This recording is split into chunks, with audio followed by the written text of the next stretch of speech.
Hey, famous fans, buckle up for another wild ride into the land of outrageous claims and conspiracy theories. Just when you thought the 2024 presidential race couldn't get any crazier, our good friend Alex Jones is back at it again, dropping one of the most bizarre accusations yet. Imagine this Kamala Harris on stage for her first debate with Donald Trump, allegedly wait for it on stasy. Yup, according to Jones, Harris will be popping Molly to manage her anxiety. You heard that right, ecstasy people. I mean, as if the stakes weren't high enough, we've got this insane narrative floating around, and we're going to unpack every bit of it. Grab your popcorn because we are diving into the latest bonkers theory, full of drama, irony, and a splash of wait. Did that really just happen? Let's set the stage, shall we? Picture it September 10th, Philadelphia, the city of brotherly love. The lights are bright, the cameras are rolling, and Kamala Harris and Donald Trump are about to go head to head in their first debate of this election season. And according to none other than Alex Jones, Harris isn't just armed with talking points and political strategy. No, that would be too boring. Instead, Jones is claiming she's going to be bombed out of her gourd high on drugs. I mean, if you believe Jones, it's not debate prep, it's rave prep. Jones, who's got a history of wildly outlandish statements, anyone remember the time he called the Sandy Hook massacre a hoax, now insists Harris is going to be on ecstasy, aka Raleigh for the big night. And if that wasn't enough, he even suggested that this isn't the first time she's dabbled in some ahem chemical assistance. Jones says she had the same big pupils, feeling good look at the Democratic National Convention. His theory? Simple, it's all part of her grand strategy to beat the anxiety of facing Trump on national TV. Because you know what better way to handle a political showdown than with a little party favor? Oh, but Jones didn't stop there. No. He went on to say that Harris was drunk and on Xanax during her CNN interview with Minnesota Governor Tim Walz, which was, by the way, her first major media appearance since announcing her campaign. Jones is essentially painting Harris as someone who's been allegedly medicating her way through this entire election cycle like some sort of Breaking Bad subplot no one asked for. Who knew political debates were so nerve-wracking that a few cocktails and prescription meds were the only way to get through them, for the record.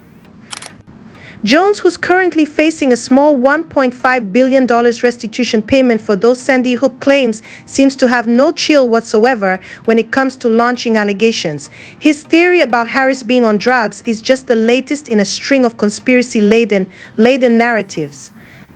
But honestly, what else would we expect from the man whose InfoWars empire is teetering on the edge of oblivion? That's right, Jones is looking at a financial apocalypse that could see his media platform shut down to pay off those hefty legal bills. Talk about a plot twist. Here's a guy claiming he's got all the inside scoops about Harris's alleged drug use, while his own media empire is about to crumble under the weight of $1 billion lawsuit. And if you think that's the end of the story, think again. Jones has been floating the idea that InfoWars might stay alive for just a few more months, or maybe someone else will buy it and let him keep running his show, this time as an employee though. Oh, how the mighty have fallen. Now back to the debate.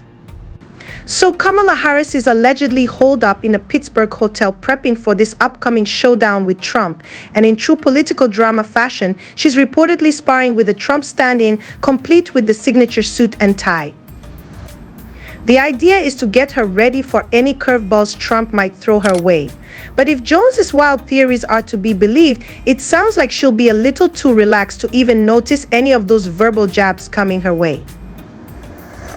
According to him, she's not just rehearsing debate tactics, she's preparing her dosage. And speaking of Trump, he's supposedly holding a series of informal policy sessions to brush up on his achievements in office. Because nothing says, I'm ready to lead the free world again, quite like a last-minute cram session, right? We've all been there, pulling an all-nighter before a big exam, except this time, the test is being broadcast to millions of voters. And let's not forget, Trump's got a 1% lead in the latest polls. So yeah, no pressure. But here's the kicker. The debate itself is going to be held in primetime, broadcast live from Philadelphia on ABC News and other streaming platforms.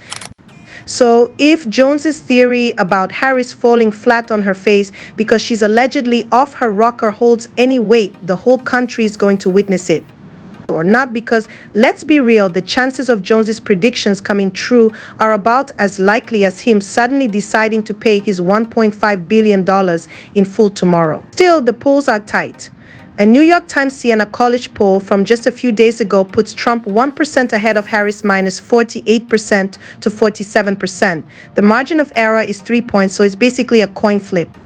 But the fact that Trump has managed to hold on to such strong support while Harris has had what's being called the honeymoon phase speaks volumes. Even after President Joe Biden gave his seal of approval to Harris as the Democratic frontrunner, Trump's base has remained solid.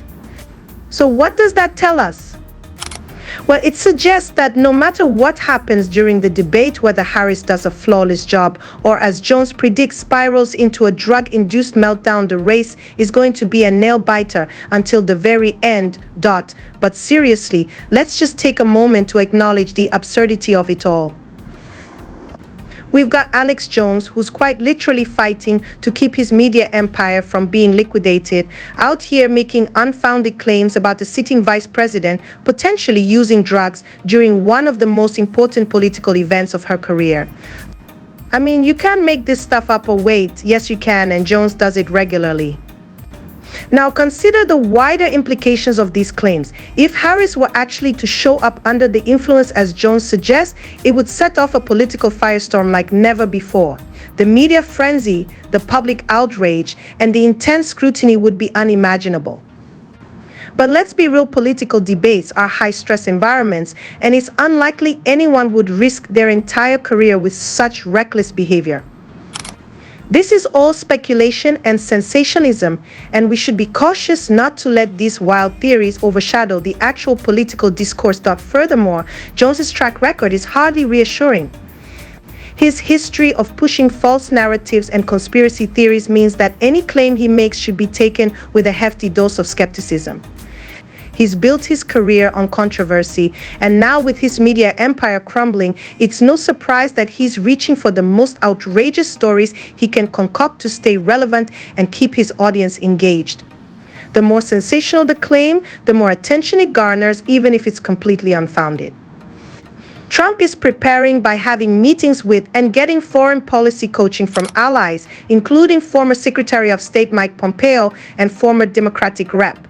Tulsi Gabbard. Harris has been participating in mock debates with Felipe Rines, who also played Trump during Hillary Clinton's debate prep in 2016. And let's not forget the impact of these theories on public perception. In a time where trust in media and politics is already fragile, sensational claims like these can deepen divides and further polarize voters. It's crucial to approach such narratives critically and focus on substantive issues rather than getting caught up in the whirlwind of conspiracy theories. Alright, famous fans, what do you think? Is this just another wild conspiracy theory from the man who's made a career out of them? Or is there something more going on behind the scenes? I mean, hey, crazier things have happened, right? Either way, it looks like we're in for one heck of a debate night in Philadelphia. Will Harris be bombed out of her gourd, as Jones so elegantly puts it? Or will she rise to the occasion, ready to take on Trump head-to-head without any extra help? Only time will tell. And let's not forget to speculate on what might be happening behind closed doors. Is there a secret strategy at play that could blow all of Jones's claims out of the water? Or are we about to witness one of the most unexpected twists in political debate history? Either way, it's sure to be a spectacle worth watching. But for now, let's dig deeper into what could be driving these outrageous claims. Could there be an underlying strategy to distract from real issues? Or is it just another attempt to stoke outrage and capture headlines? The timing of these allegations is suspicious, to say the least, and might be an attempt to shift focus or create chaos in the run-up to a crucial debate in the world of politics and media. Sensationalism often takes center stage. But it's important to stay grounded and question the motives behind such dramatic stories. So as we gear up for the debate, remember to take these claims with a grain of salt and keep an eye on the real issues at play. So famous fans, stay tuned and keep your eyes peeled for the latest updates. Whether Harris surprises us all or if Jones's wild theories take a turn for the worse, you know we'll be here to break it all down. Don't forget to smash that like button, subscribe to, and hit that notification bell so you never miss our latest updates. After all, when it comes to celebrity and political gossip, you know there's never a dull moment around here. Thanks for tuning in, and as always, bizo bizo bizo.